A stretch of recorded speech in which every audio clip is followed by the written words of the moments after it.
Morning, the council was initially set to vote on a Russian-drafted call for civilian protection in Ukraine, but Russia's UN ambassador accused Western countries of a campaign of, quote, unprecedented pressure against the measure. The representative of the US State Department continue to muddle the information and ascertain that US allegedly does not operate in any biological laboratories in the territory of Ukraine, but the facts show otherwise.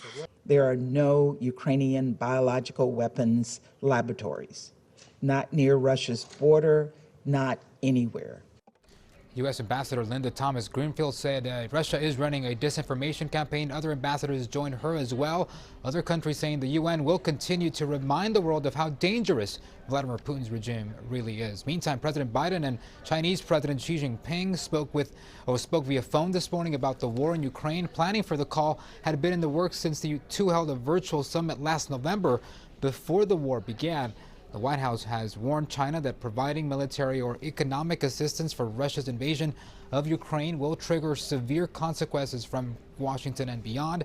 The president's call with China's Xi Jinping happened as the war in Ukraine looms large. Relentless Russian strikes continue in cities like Kyiv.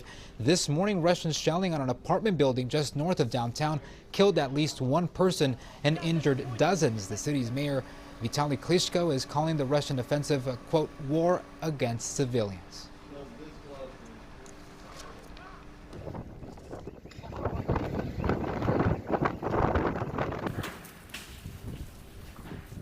In Kharkiv, heavy shelling from Russian forces caused a massive fire at the city's largest market. The Ukrainian Emergency Services says a firefighter died and one was severely injured by a second attack while crews were actually trying to extinguish the initial blaze. The western city of Lviv, which has been a safe haven for many Ukrainians since the war began, is now under attack. Russian forces fired 6 missiles at the city this morning.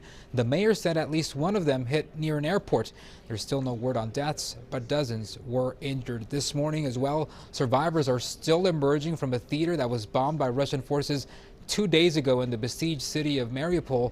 It's unknown how many people were killed, but this is what is left of the theater where hundreds of civilians had been taking shelter. Russia keeps denying claims that it targeted the theater and other Ukrainian civilian location. Russian leader Putin appeared at a huge patriotic rally at a stadium outside of Moscow this morning. He praised Russian troops' actions in Ukraine. He continues to crack down on free speech. The video you're about to watch is a stark example.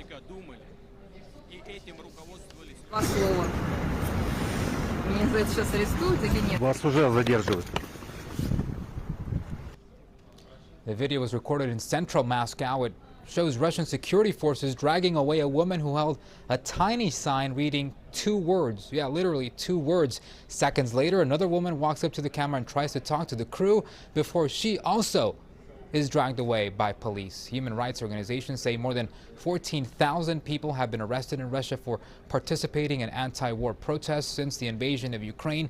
The Kremlin has denied those claims. Jessica. Okay, Carlos, thank you. And as